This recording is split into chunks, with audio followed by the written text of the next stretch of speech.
All right, what is up, guys? We are back What's on going on, man? the episode. So we got our brother Ricky over here, one of the founding fathers, the foundation of the team here, and the talented Mr. Taco. I did take you guys' advice. That name changed for me a little bit with the Electric Dave. I'm being told I have to find a nickname. I'm not good with nicknames, but I got to find one, so I'll see about that. I know. I think we'll get something positive from our brother Ricky over there. I'm sure we'll find something strategic, knowledgeable, and some skill set.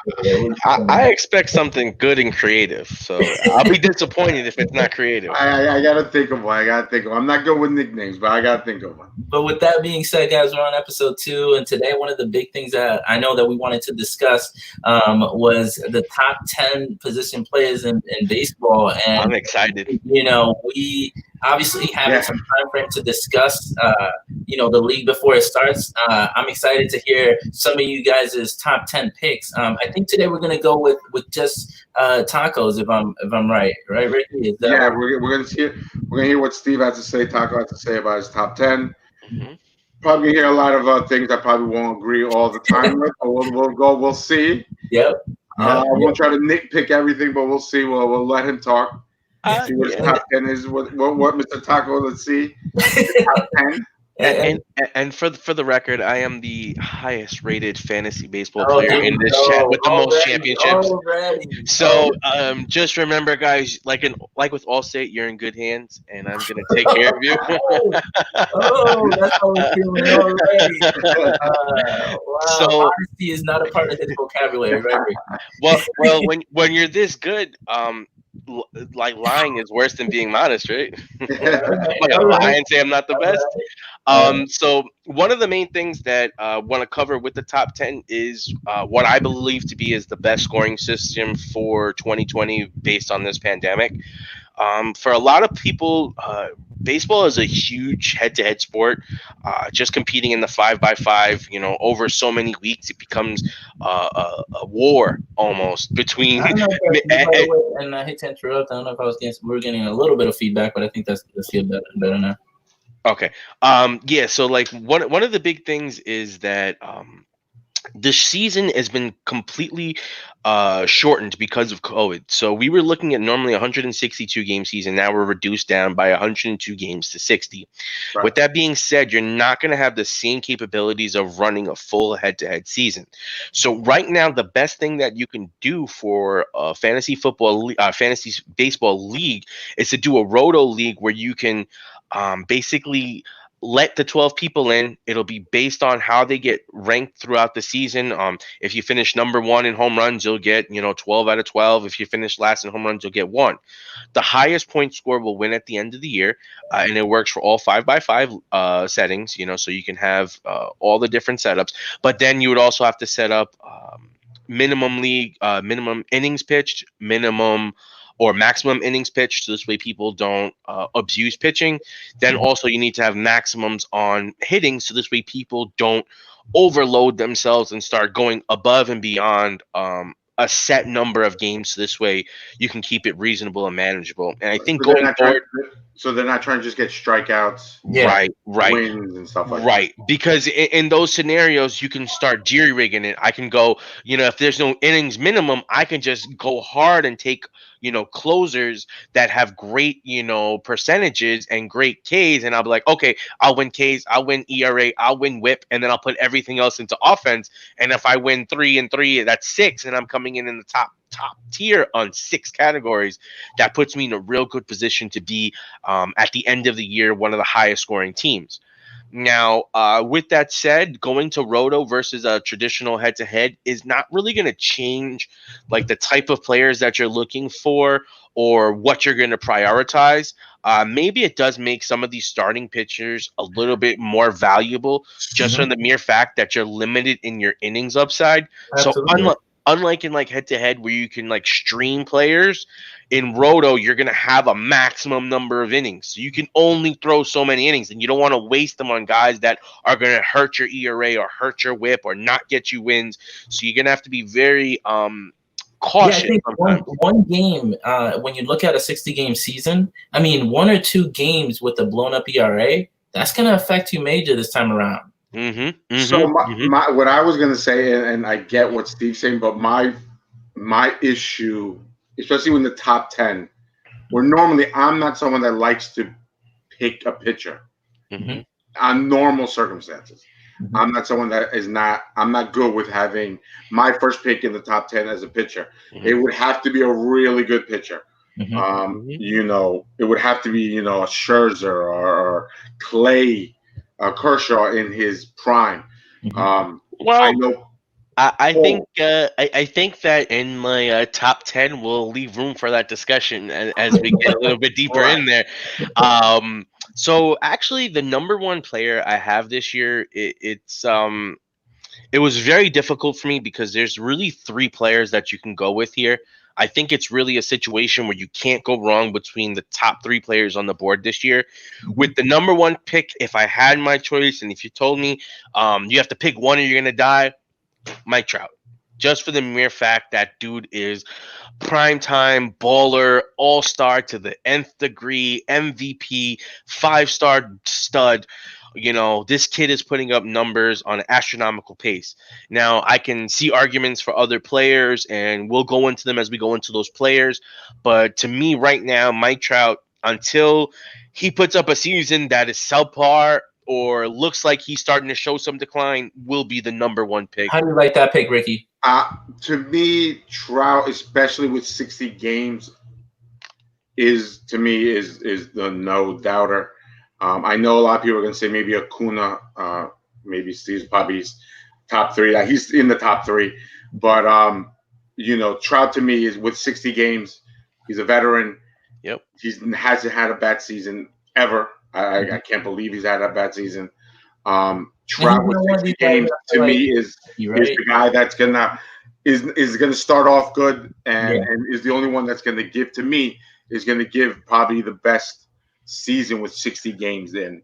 To me, well, he's the number one. Well, with my number two, it was splitting hairs, and it was really, really, really, really hard for me not to put him number one. And I had him one for a little bit. But I think the number two player right now is Christian Yelich. And the reason why Christian Yelich is number two is because he's that rare 5-tool, power, speed, average, RBIs, runs type of guy. Whereas the number three player, Ronald Acuna, is kind of a little bit lacking on his average, and he has prodigious power. He's going to get you the most stolen bases between Yelich, Trout, and Acuna. You're going to get your most stolen bases out of Acuna, but you're also going to see a little bit more of a dip in the average, whereas Trout and Yelich are perennial batting title contenders. Acuna, you're going to see probably anywhere from maybe like a 290 to about a 270. I would say they're going to be somewhere above there. I expect Yelich and Trout to both go over 300.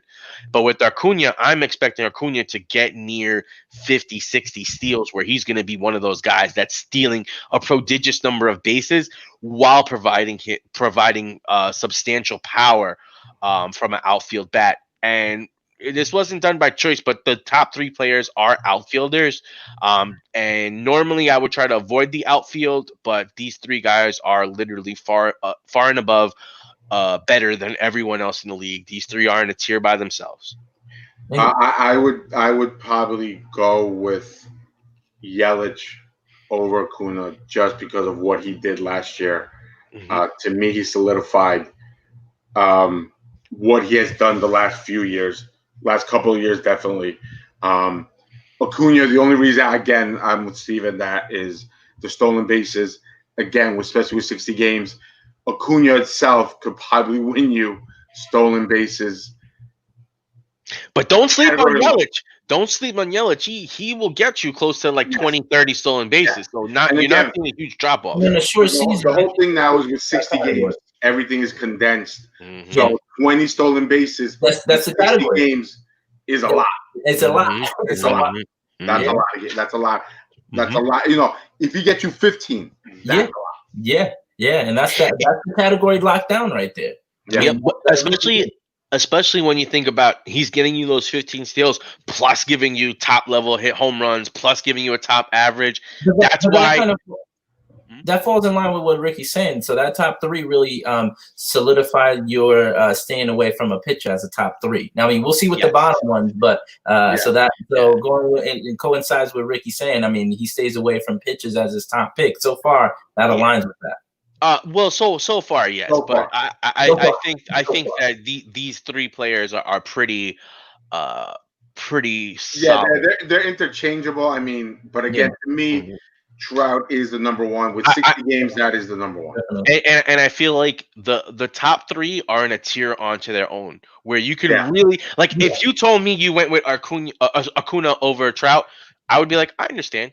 You know, I could see Acuna, who's a really young player with insane talent, blowing up and having a better season where he hits 300, has maybe like 20 stolen bases, 30 home runs, leads the league in RBIs, close to the league lead in runs. Like, he is that good. Let's not make a mistake about it.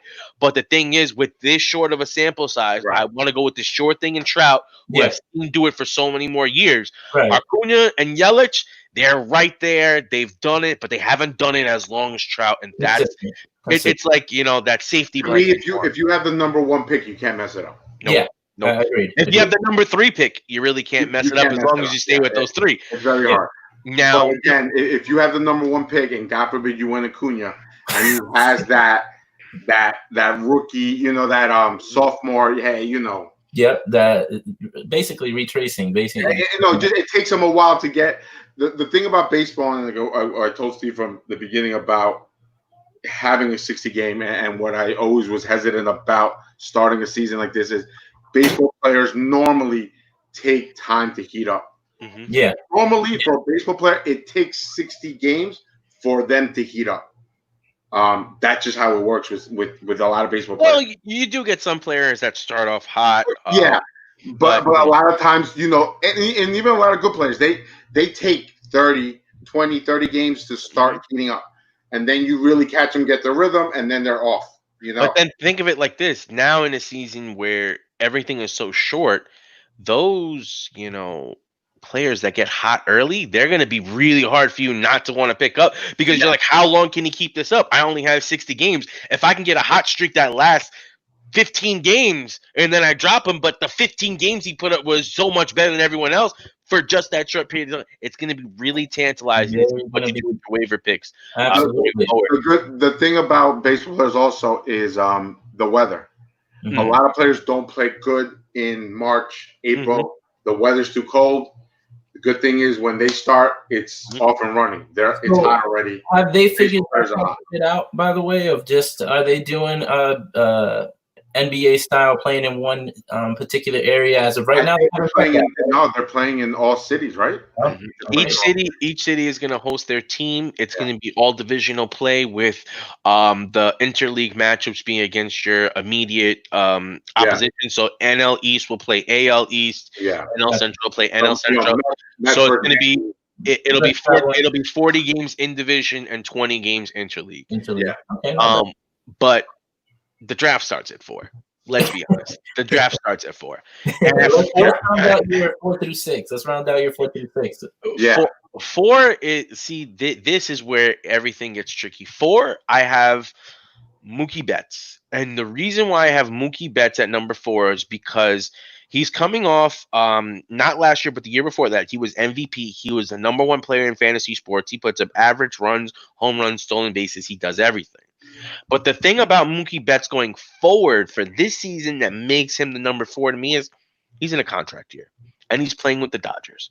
So this sets Mookie Betts up, in my opinion, to 1, want significant revenge for being traded by the Red Sox before his contract year, and 2, wanting to put on a good show so he knows he gets paid, especially with everything going on now. He knows that, his market's going to be even tougher. So if he goes out and he puts up those numbers, it's even going to more incentivize, the teams to want to sign him and get that payday that he, deserves. He's been a great player for a long time. And I think that Mookie Betts would be my number 4 pick this season. What do you think? What do you think, Ricky? I like Mookie Betts. Mm-hmm. To me, it's a contract year. He's with the Dodgers. Yep. He has 60 games. He wants to get paid. Right. This is it. Mookie Betts is, to me, is number 4. I even had him creeping up in the top 3, but he's not. But he to me is. This is it. I mean, he's got to get paid. Very true. I'm a guy. I'm a firm guy who believes in guys and contracts. Absolutely. Especially big time players. He's a big time player. He showed it in Boston. LA is nothing for him. He's in the lineup. I don't know who Steve has next. I'm not. I believe in that Dodger lineup. I think Mookie's going to be great in that. Now, the next pick I have at 5 is where it gets really interesting, and where I had to make some changes because of COVID. Originally, if it was a full 162 game season, right here, I am more than likely going to take one of the top pitchers. This is where I normally would take him. But the problem I have with DeGrom right now is the fact that the NL is going to be introducing a DH, which is going to significantly change the way he's going to have to pitch. No longer does he have that free out at the end of the game. And with it being their shortened season, that risk makes him just a little too risky for me to take him at 5. Now, Cole, I would normally also take him at around this pick. But with COVID and everything going on, and we don't know how he's going to pitch in the Bronx, we don't know what everything is, he also is a little bit down for me. So I moved up one guy, and that guy is Cody Bellinger. He's right now coming at number 5 just because of his prodigious power, his ability to be in that Dodgers lineup playing at first base or an outfield, so he gives you some position flexibility. He's going to have guys like Mookie Betts, who we just talked about, hitting in front of him to give him significant RBI opportunities. Plus, you have guys like Josh Turner and like that behind him to drive him in. My biggest fear with Cody Bellinger is that he hasn't done it more than one season, but he's shown the flashes when he's been up, and he's a young kid. His strikeouts kind of worry me a little bit because he doesn't make enough contact. But overall, I believe in the kid and the talent that I actually would put him at number 5 right now in a shortened season over Colin DeGrom, who I actually have as my 6 and 7. So it'd be 5 is Cody Bellinger. Number 6 is going to be Garrett Cole, because I believe that Garrett Cole is more used to pitching in the DH. And with that Yankee lineup behind him, he'll be able to get wins. And number 6 is going to be Jacob DeGrom, just because Jacob DeGrom is a monster. He's still pitching in the NL. Yeah, well, because it was this one is one of the first ones where I really have to sit there and kind of like it'd be a tug of war each way, because I can easily take Garrett Cole over Cody Bellinger for the mere fact that I think Cole is a beast. You're not concerned with how Cole's gonna start off in New York and everything. I mean, I know you're not. Gonna have the audience, that is the only why he's not. That is the only reason why he's not number 4. Yeah, those concerns. So otherwise, he would be a guaranteed number 4 for me over Betts, just because in a short season, if I have a guy that's going to put up under a 1 whip with mad Ks and wins, that's 3 categories he's going to dominate. And let's not talk about ERA. Yeah, he was the one of the league leaders, and if he's going to give you significant innings for your team, that's going to be a anchor. So I think when we originally did our draft, I was number 6 or 7, Steve, something like that. And I think I had either going Cole or DeGrom. And again, I'm normally not someone that picks a pitcher in the top 10, but I thought Cole or DeGrom was worth it. Because it's 60 game, I'm not taking Cole or DeGrom in the top 10 at all. I'm not taking a pitcher in the top 10 at all. Ricky's I don't trust a pitcher in a 60 game top 10. I think it's hard for pitchers to warm up in 60 games. I think it's hard for them to get going. True. I think pitching in 60 games, I could find that. In 60 games, I could find strikeouts. I could find down the road. I'm not saying I could find someone like Colin DeGrom. I know I can't, but there's enough pitchers in that road where I could get it. I can get through. I wouldn't choose that as my pick. I'm not choosing them in my. I'll flip it on you. I can find guys that are going to outproduce their hitting in later rounds, kind of like how Cody Bellinger and other guys did. Another thing is Cody Bellinger. I'm sorry, Dave, go. No. And that was just to kind of bring on Ricky's point and saying that I think Ricky's really solely focused on saying that if we're talking about, like we're saying right now, your top 10, he's saying that, really pitching outside of those top 10 position, big time hitters is going to be tougher for pitchers in a shortened season. I think I agree kind of with what he's saying. And can I say that is exactly why guys like the Cole and DeGrom are worth even more. Okay. Because when they are right, you're talking about dominating. Their numbers were significantly better than the pitchers that were behind them. And now you're going to be talking about guys like Chris Paddock and Talon and Soroka and young kids that have talent, but we don't know how they're working out. Like Jack Flaherty and all these other guys. I don't know what kind of regimen they're putting themselves in. I don't know how dedicated they are. I don't know how many of these kids are going to come in and need Tommy John because they're pushing themselves too fast. So it's a risk with the pitcher. Again, and I do agree with that, but at the same time, pitching to me is just in overall rookies and veterans. Because a rookie could come in and he doesn't know anything, right? His arm is just, hey, I'm just going to throw. Yeah. And he pitches lights out. And you don't know, and the veteran might come in, and you might think that veteran knows, but his arm might be used to. Hey, I'm used to pitching in March, April, and getting used to it. And all of a sudden now it's July, and Cole is not used to that. Right. And all of a sudden he's warming up now, and now he's not used to that. And it takes him a while. He might not ever really get going. And again, doubt it. Again, I doubt it. I mean that is a valid risk. To me, there's too many things going on with pitching. To me, pitching the top 10.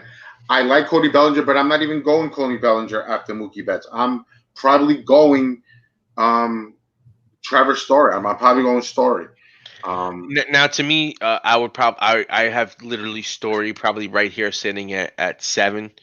I was going to say, who's your 7, 8, 9 to try and, I mean, with you saying those two pitches, I'm really curious as to where you went after, after.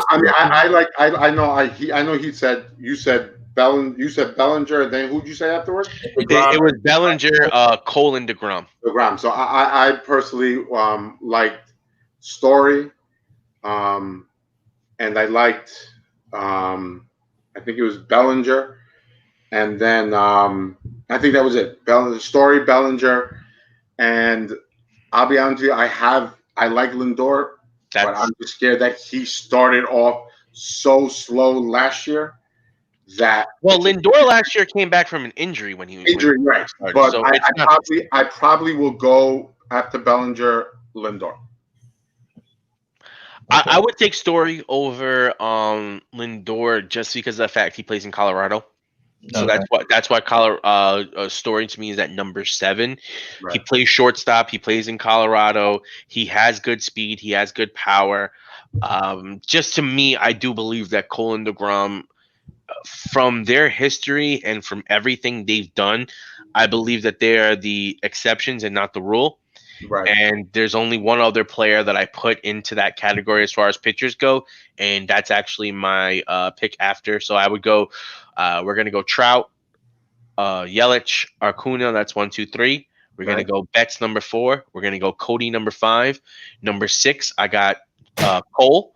Number 7, I got DeGrom. Right. Number 8, I'm going Story. Number 9, I'm going Lindor. Right. And number 10, I'm going the Savage, Mad Max Scherzer. Now, this was a tough one because I'm looking at Trey Turner and I'm saying. What number was Scherzer for you? Scherzer comes in at 10. Oh, came in at 10. You dropped the 10 already. Yes. Okay. Yeah. So I hit the final. Got you. So the last few that I hit is going to be.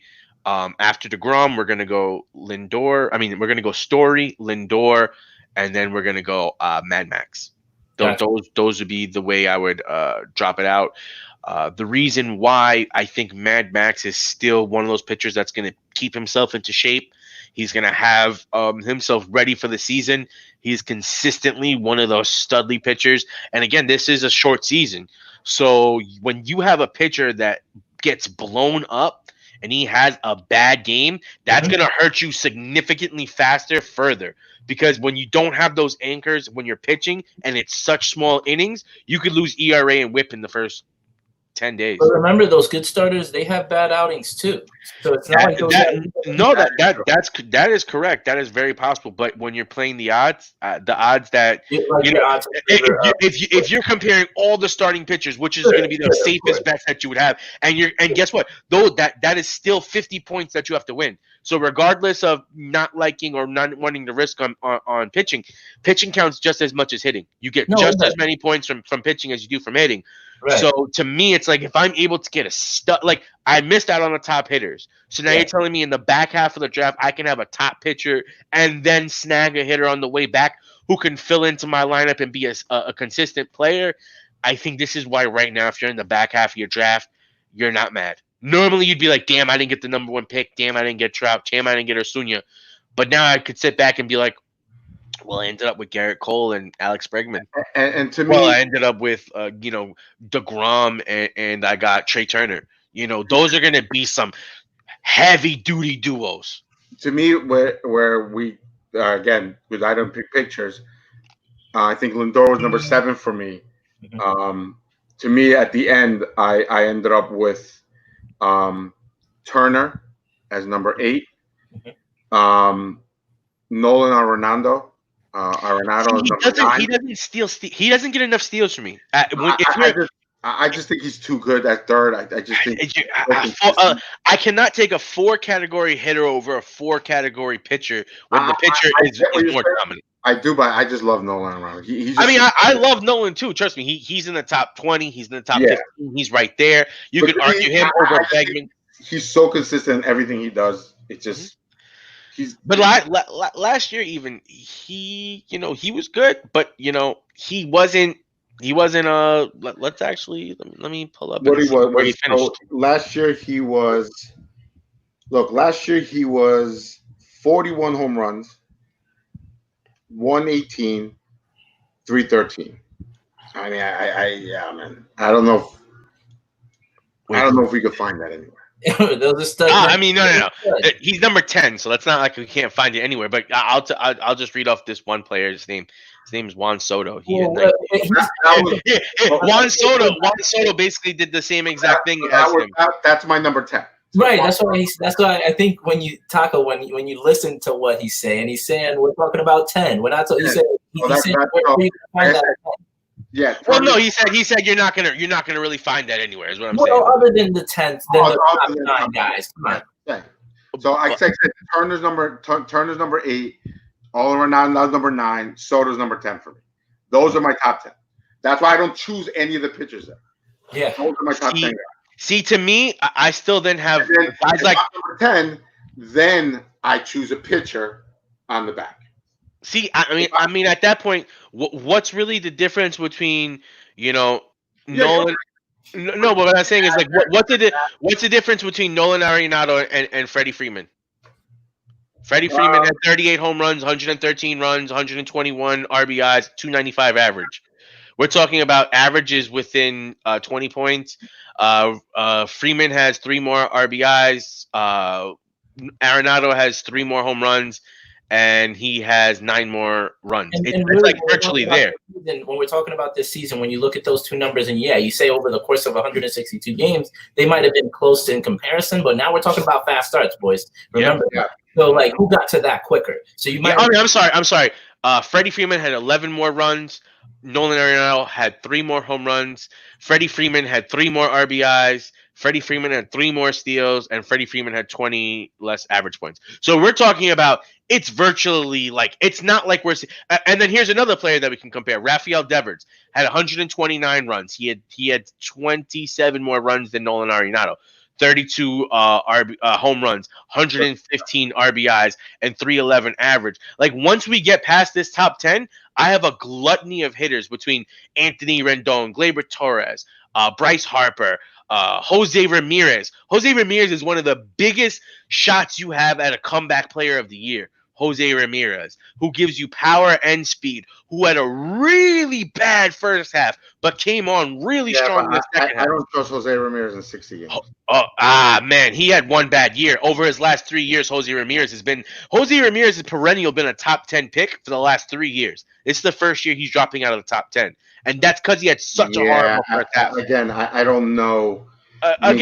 In the second round, I would rather risk on Jose Ramirez than what pitcher you're going to tell me about. Because after we get past he has such a horrible first half to such a second half. Where are you going to get? What are you going to get in 60 games? I mean, he had like a 200 average something in the first half, and like a 3 something average in the second. But here's my question: Where do you find that? Where are you going to find that? How many other years was he not a top 5 player? So this guy had one bad half of a season when this team was going through turmoil. Lindor wasn't even there. And now you're telling me I have a guy that shows up in the top 5 that I'm looking at picks 15 through 20? Jose Ramirez, because he has that depreciated value, like you said, makes him someone that I can target in that second round and feel good about. And then when I take a Garrett Cole, I'm not sitting there like, well, I'm kind of screwed out, because once you get past Cole, DeGrom, and Scherzer, who you got? Walker Buehler, if you really look at it, he wasn't a top 5 guy every year. He started having a good career at 2017. That was it. He wasn't good in 2014, 15, 16. He wasn't good. Like he was good. He was all right. Jose Ramirez was the number 7 player. 2017 was his breakout year. In 2018, he had 110 runs, 39 home runs, 105 RBIs, 34 stolen bases, and 270 average. This is the type. That's what I'm saying to you. He's been in Cleveland since 2013. And here's the type of.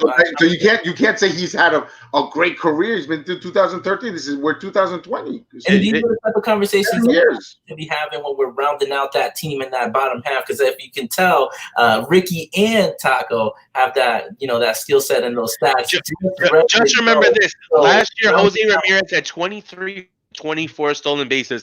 How many players put up 2020 last year with over? I get what you're saying. I'm just going by what you said. He had a great career. You can't say he's had a great career. He's had 7 years in the league. He's had 2 good, really great years. Okay, he's developed a great fantasy sports. But don't say he's had a great career. Let's not get crazy. Because the 2 seasons before this, he was great, and then last season he still put up over 20 and 20. Which how many players put up over 20 and 20? Bring it back to tie it in, Taco. Let's round out that top 10 one more time, just because close on time here. So round out that top 10 one more time, and let us know how that ended up going for you. All right, so at number 1, we got the best player in baseball, Mike Trout. Yeah. At number 2, we're going with one of the best left-handed hitters in baseball, in Christian Yelich. Number 3, we're going with one of the best young players in the game right now and the future heir to the throne, Acuna. Number 4, we're going with the contract year, Mookie Betts.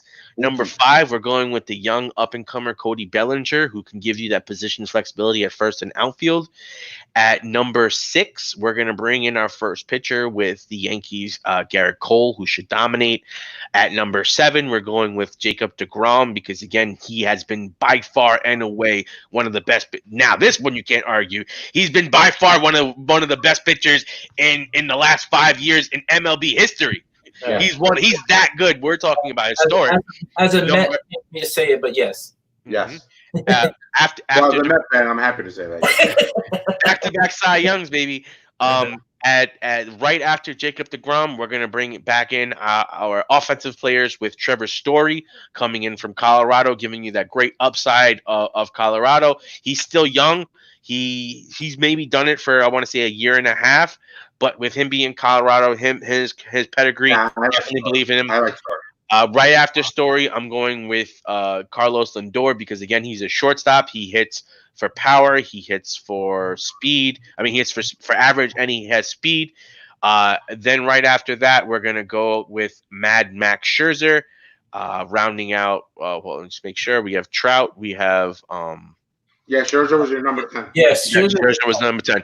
So round out our top 10, at least on this particular video. We're going to have a lot of these type of debates, so we appreciate you guys coming back and really listening to some of those picks. I know we really didn't get all of Ricky's, so we definitely want to get some of Ricky's picks, and we'll have a little bit more time for those. So, I know that it sounds like a little bit quick, but 30 minutes, we kind of wrapped up a little bit of a top 10 for you guys. And just stay tuned for much more of those picks. Ricky and Taco are going to have a lot of good picks that you guys are going to be able to round out your team with. And I'll tell you, I played for 14 years in fantasy versus some of these guys, and it has been hard to come in fifth.